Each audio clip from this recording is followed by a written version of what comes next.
alternative to antimicrobials.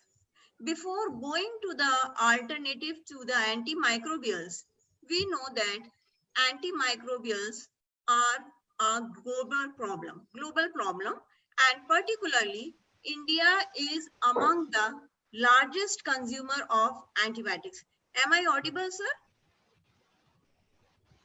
Yes, ma'am. Yeah, okay. So India is among the largest consumer of antibiotics, and multi-drug resistance is a global problem, particularly. And particularly, the efficacy of several of the antibiotics is threatened by the emergence of resistant microbial pathogens.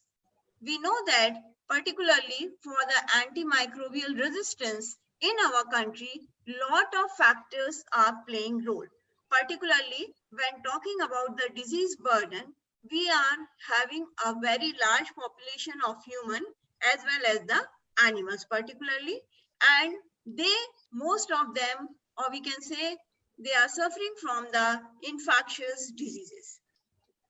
And to hold this large population, our infrastructure, or particularly we are having the poor public health infrastructure in comparison to the developed countries, and particularly the human beings or the income has been raised, so we are now purchasing antibiotics, or particularly the villagers, they are also purchasing the antibiotics without any prescriptions. This is the major issue in our country, that the antibiotics are being purchased without any prescription, and particularly the unregulated sales of the cheap antibiotics at the shop. So all these factors particularly has amplified the crisis of antimicrobial resistance, particularly in India, and we know that antimicrobial resistance is a global threat. So we can, from this figure, we can see that by the year 2050, more people will die due to the antimicrobial resistance than the cancer. Particularly, here we can see the data which is being, I have taken it from the review of antimicrobial resistance, and here we can see that in the 2050, there are chances that much more people will be dying due to the antimicrobial resistance than to the cancer or any other diseases.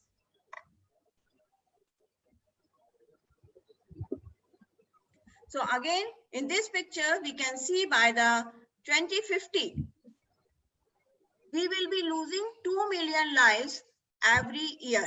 So again, just I want to focus on the problem first, that antimicrobial resistance is a big problem in our country. So why this antimicrobial resistance is a big problem? As we know, particularly before or just the introduction of antibiotic is there, and due to its overuse, or we know that due to the mutation in the organism, we will be getting the antimicrobial resistance. From the beginning, we know that Alexander Fleming was the first person to be using the penicillin, or the discovery of the penicillin. And particularly, it was for the World War, and most of the soldiers, they recovered also by using this antibiotic.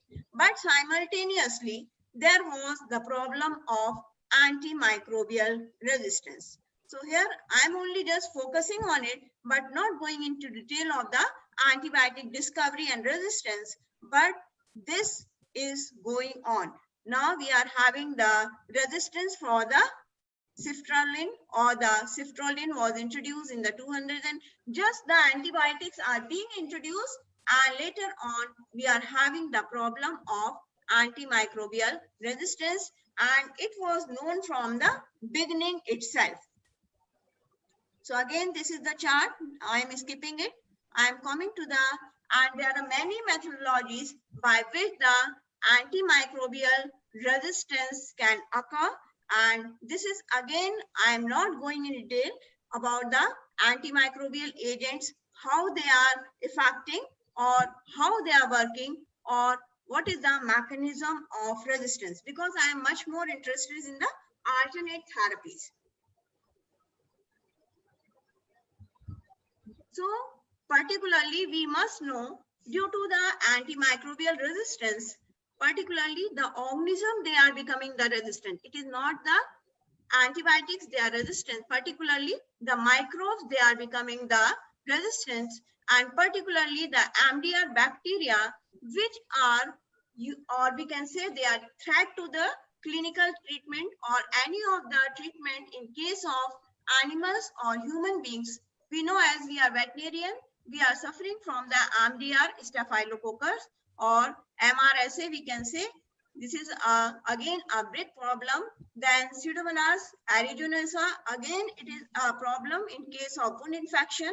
E. coli is a major cause, particularly, and in case of any of the diarrhea. Now Klebsiella is also emerging. Previously Klebsiella was known to affect the particularly only the much more in case of human beings, but again we are talking about the Klebsiella because we are getting the cases of Klebsiella also and resistance in Klebsiella, particularly Mycobacterium tuberculosis, then Enterobacter, Enterococcus, Acinetobacter, Propionibacterium, and Staphylococcus epidermis. These particularly much more organisms are there which are developing the resistance, but these are the important, we can say, or some of the organisms from which we are facing the multi-drug resistance, because these organisms, they are mutating. So what we can do? So we can prudently use the antibiotics. Particularly, we can prudently use the antibiotics for its proper use. But prudent use, we can't, or a single individual can't go for the prudent use. It is to be generalized for each and everyone. So the better option is use of antibiotic alternatives to promote the health and reduce disease. Particularly, and once we are using the alternatives to the antibiotics, we will be decreasing the pressure or we will be reducing the use of antibiotics. So the antibiotics which are required much more, they must be given at that place only, and the other places the alternatives must be tried. And so once the pressure of the antibiotics will be less, or we are using the antibiotics, so the emergence of the transmission of the antibiotics or the antibiotic resistant genes will be less as compared to the present situation. Now we know that most of the research in India has been concentrated into the new antimicrobial formulations. And particularly, we know that this characterization of the antimicrobials is required. And particularly, most of the work is going on the synthetic or the natural products and development of newer antimicrobial agents also. So most of the studies are going in India for the antimicrobial resistance, but still we are facing the problem. Still we are not getting a single, we can say, therapy by which we can replace or we can limit the use of antimicrobials. So particularly the WHO has also published that, and one thing WHO is mentioning that for the from the surveillance that we are having less data about the antimicrobial resistance. Although everybody is saying that antimicrobial resistance is a big problem, but from every part or the nationwide surveillance for the antimicrobial resistance pathogen is required, particularly from the human beings or from the animals and from the environments, or we can say one health approach is required from the nationwide surveillance. First, we must have the surveillance that in this pocket we are having the resistance of this organism or for this organism, and in this pocket for this antibiotics. So, and a nationwide repository for the AMR anti-pathogens is also the need of the time, or we must have a repository of the antimicrobial resistance pathogen. And particularly, I am again skipping this slide. So now India, particularly for the antimicrobial resistance, the ICMR is also working, and it is started for the surveillance for the caseic organism. They are the Klebsiella, E. coli, Salmonella, Staphylococcus, Enterococci, and the Candida species for the antimicrobial resistance. And particularly, the surveillance is going on under the ICMR leadership for the antimicrobial resistant organism. So now we are knowing that the antimicrobial resistance, lot of research work is going for it, but we want the particular alternate therapies. So alternate therapies are also very large in number for the, or we can say, and particularly bacteriophage therapy, endophytes, phytochemicals, antimicrobial peptides, vaccine, predator bacteria, bacteriocins, competitive exclusion of pathogens, metalloantibiotics, LPS, efflux protein, and we can say nanoparticles and blah, blah, blah. So many, we can say, therapies are available. But these alternative therapies, from these alternative therapies, particularly here we will be discussing only about the bacteriophage therapy and the endophytes only. We will not go in detail of each of the therapy. We will be talking about the bacteriophage or the phage therapy, because for both of these work is going on. Particularly, this is our university. I am from the Nanaji Deshmukh Veterinary Science University, under it College of Veterinary Science and Animal Husbandry, Jabalpur, and I belongs to the Department of Veterinary Microbiology, Jabalpur. Now, in the Department of Veterinary Microbiology, Jabalpur, two works are being going on. Particularly the bacteriophage therapy, it is specific to the Department of Veterinary Microbiology. When talking about the endophytes, lot of work has been done in the department from the last 5 years. A lot of work is done in the Department of Pharmacology and in microbiology also.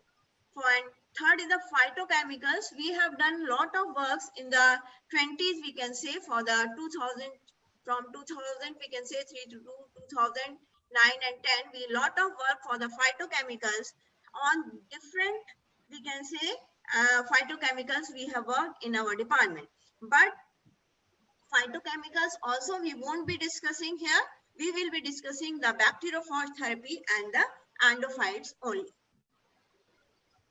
Now coming for the bacteriophage therapy, particularly everybody is knowing this, that the bacteriophage or the phage therapy is among the most heavily researched of all the alternatives to the antibiotics for disease treatment.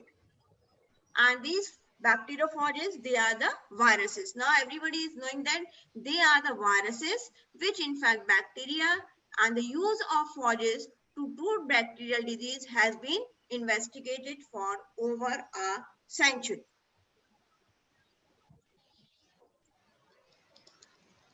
When talking about the bacteriophage therapy particularly, we know that particularly bacteriophage therapy, before we were knowing about the bacteriophage therapy, we Indians know that Ganges river is very pure water. From the beginning, our ancestors are saying that, or the forefathers are saying that the Ganges river water is pure. Why it is so? Because they were having the fact, although they were not knowing the word bacteriophage, but they were knowing that something is there in the river Ganges or the Ganga river, that when we are giving to it to the particular individual, they may be having some, we can say, some of the preventive effect, or some may be the treatment. So particularly before the, although the work for the bacteriophage or the name is given by the D. Harrell, and much more work has been done by the Trott in the 1950. Before that, Hankin particularly was the scientist and he first evidence for the virus-like agent with antibacterial properties from India, and in the India found that the Ganges rivers was having a temperature sensitive and it was able to pass through the porcelain filter and which was able to reduce the titer of Vibrio cholerae in the laboratory culture. And this particularly decreased the incidence of cholera in people using water from the Ganges. So the people who were using water from the Ganges, their incidence of the cholera was less. At that time, cholera or most of the bacterial diseases were causing pandemic or the epidemics at that time, and cholera was a big problem in the 19th, in the beginning of the or the last 19th century or the beginning of the 20th century.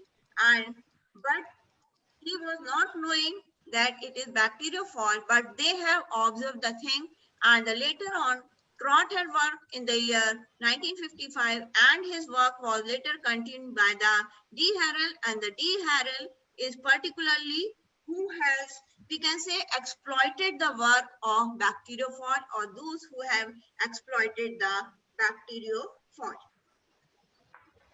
Now,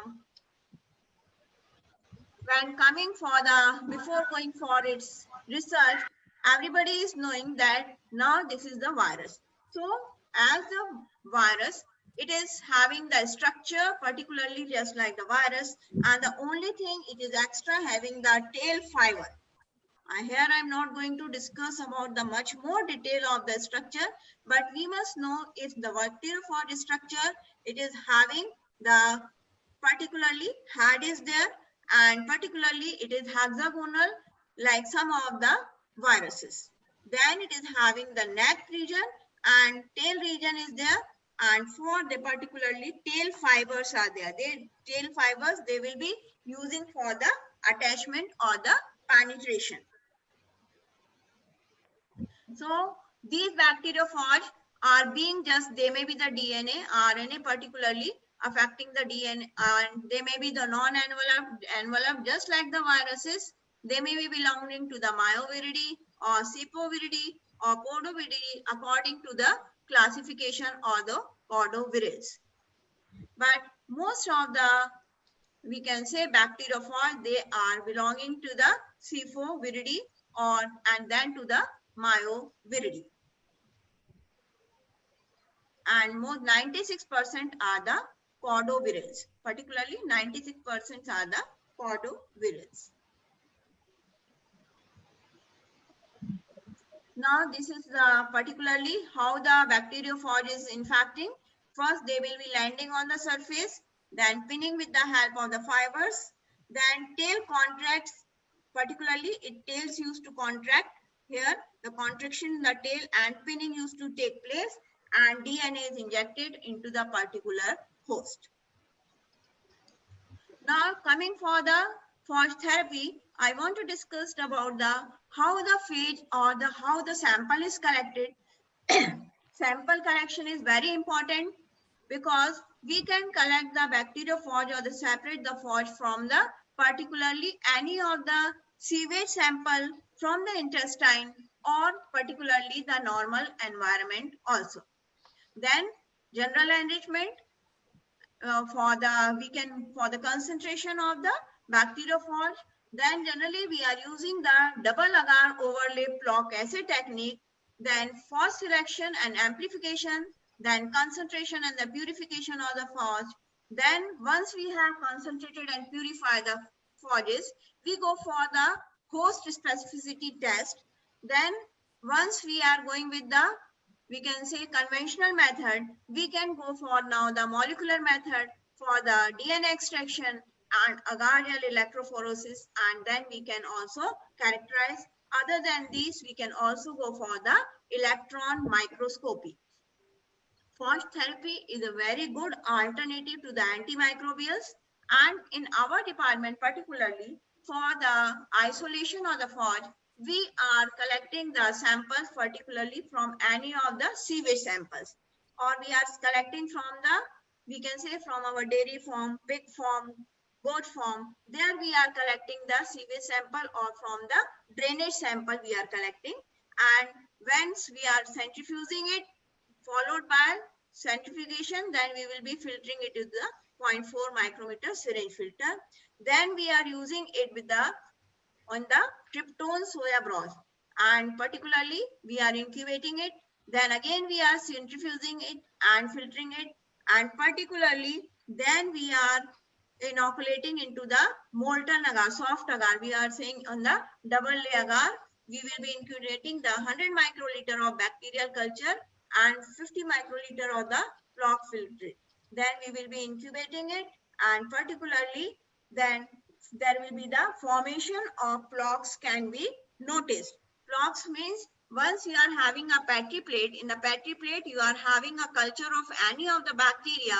If any of the bacteriophage is particularly affecting that bacteria, at that particular point you will be finding the flocks. Once we have isolated the bacteria, particularly we have to elution of the flock is also very important, and for this generally we are using the SM buffer, particularly SM buffer for the growth of the phage, and then we used to particularly scrap the surface. Particularly we used to once we are having the plate, we will be pouring the SM buffer onto it, and then we will be scrapping it, and again the scrap material is centrifuged for the 5 minutes, and then again we are filtering with the this is for the concentration of the we want to increase the concentration, that's why we are here centrifuging it, and then we used to filter with the 0.2 micrometer filter, and we can further store for 4 degrees centigrade. But if we are storing at 4 degrees centigrade, it is not that we can store for a longer period. So we have to store at -80 also. So it depends on the bacteriophage, which phage you are applying. And particularly in phage also, you must know that there are two different types of phages are there. They are the lytic phage or the lysogenic phage. Lytic phage and the lysogenic phage. So particularly the lytic phages, they are being used particularly for the treatment. Lytic phages, they are being used for the treatment of the particular any of the bacterial diseases. So lytic phages are used for the treatment of any of the bacterial diseases. So particularly when I am saying that the lytic phages are used for the treatment particularly, and so the lytic phages, they are also known as the virulent phage. So once the example of lytic phages are the E. coli phage, particularly after injection, phage particles are formed, and particularly the bacterial cell is lysed. The bacterial cell is lysed before the duplication. So here the lysis is much more. That's why we are using the lytic phages, or they are also known as the virulent phage, or the lysogenic phages. They are the lambda phage.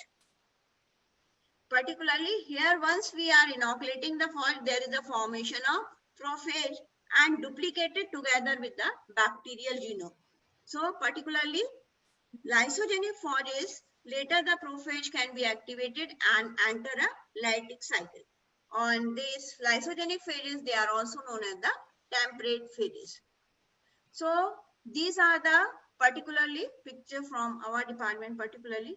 Here you can see in this is the double overlay agar technique. In this double overlay agar technique, once we have isolated the particularly phage, here we are finding the flock formation. Here you can see the clear cut, we can say transparent structure, round structure you can see here.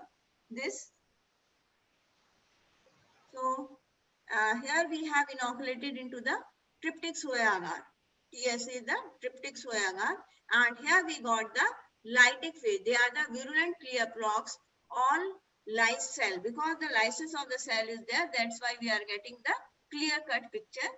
So they are the lytic phages. While the lysogenic phages, they are particularly, as all cells are not lysed, first prophage is made and then they are integrated with the DNA. So opaque colonies are formed in case of temperate or the lysogenic phages.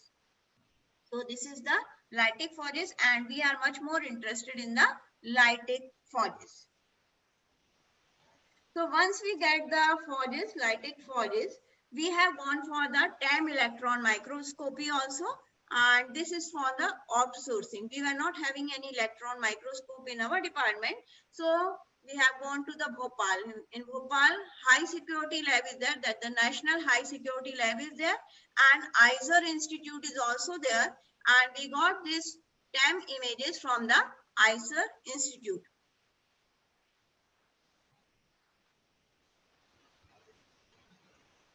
So once we get the forge, we used to titrate the forge, or we must know how much concentration of the forge is there. Initially, you have seen only 4-5 clear pictures of the points were there. We have got the forges. So we can increase its loads, or we can amplify its numbers also.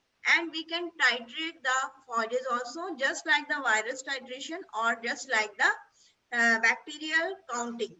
In case of bacteria, we used to count the bacteria, and in case of virus, so in case of forges also, so we used to titrate. So the titration is done by the preparing the serial tenfold dilution. Generally 10 to 12 we are having the tubes.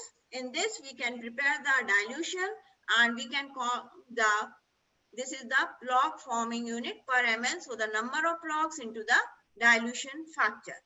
So here we can count also how many bacteriophage we are having with us. So in our department, 2 studies for the forge therapy has been conducted. In the year 2012, MBSc research work on the therapeutic efficacy of the forge lysate in chronic localized infection was done by Dr. Shukla, and later in the year 2020, just his pre-thesis is to be in the next Monday only. And he has worked on the characterization of bacteriophage and its use as an alternative to antibiotics against the Staph aureus. So on Monday, he's having his presentation also. He's assistant professor in our department and continuously working. And he has worked in the PhD work under my guidance. So as we know, the forge, we can use the forges as such.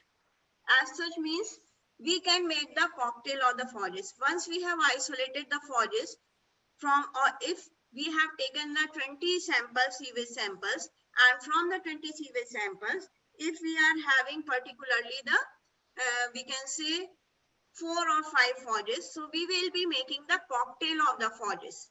And then we can use the cocktail of the forges for its treatment. Or particularly, use of forge-derived antibacterial products.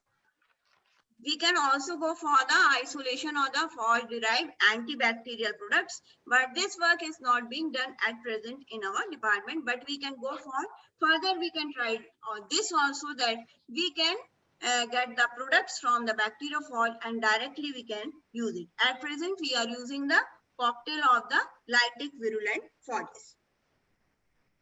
So these are some of the clippings of the bacteriophage cocktail. This you are able to see the wound particularly, and in this wound particularly, when you are seeing, this is the fresh wound, and these wounds where we were unable to treat with the antibiotics. So after 7 days, this was the initial structure of the wound. After 7 days, after single application of the 1 ml of application of the cocktail, this is the status after the 7 days, and this is the status after the 14 days, and after the single application of the cocktail. Now this is the hoof infection, particularly we can see in case of buffalo. This is the infection is there, and particularly, and here you can see in the horn, not the hoof, sorry, this is the horn infection. In the horn we are seeing the infection is there, and this is the 0 day, and this is again after the 7th day, and this is the 10th day figure. So we can see that the wounds which were not being able, we were able to treat with the particularly the antibiotics, we got treated with the bacteriophage. So this images I have taken from his MVSC pictures, because he's have to give his we can say PhD pre-thesis. So we have not used his pictures from the PhD work. This is all from his, and this we can see the suture line is having the pus. Here we can see the suture line is having the pus, and after antibiotic treatment it was not being healed. So again, this is after the we can say this is the first image, and after 7th day we got this structure, and here, and after particularly 14th day the healing or the suture line was, all the pus was gone. So this is just like a wonder drug.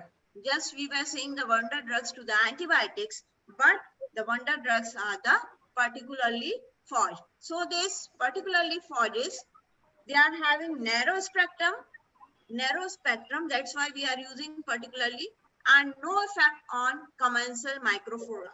When we are using the antibiotic, it is disturbing our commensal microflora.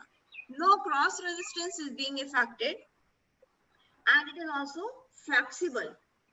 Flexible means particularly cocktail spectrum can be adapted to a clinical need, treatment can be personalized, and one single dose can be sufficient to treat the infection, and no relation to the antibiotic resistance, just like the MDR, and they can be used in the food prevention, prevent foodborne bacteria, or we can use for the particularly keep the food products safe also, or to remove the bacteria from the food contact surfaces. So we can use this. Now we are knowing that the bacteriophages, they are the wonder drugs. Now little bit I want to discuss about the endophytes also. So endophytes work, as I have already mentioned, it is being done in our department of pharmacology, and one of my MBSc student has been done the work on the endophytes also.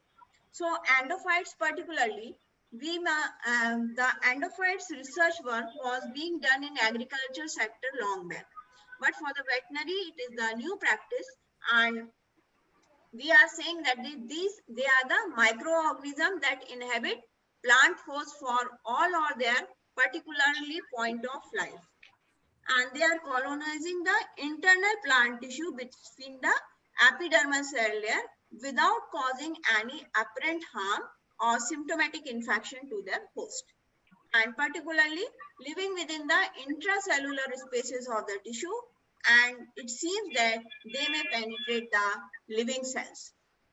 So when talking about the endophytes and then antimicrobials, so from where to get these antimicrobials? We can isolate these antimicrobials, particularly maximum endophytes from the medicinal plants. So the 35% of the endophytes are being extracted from the medicinal plants. We can also isolate from the particularly plants in special environments, or from the crumbs, or from the other plants also.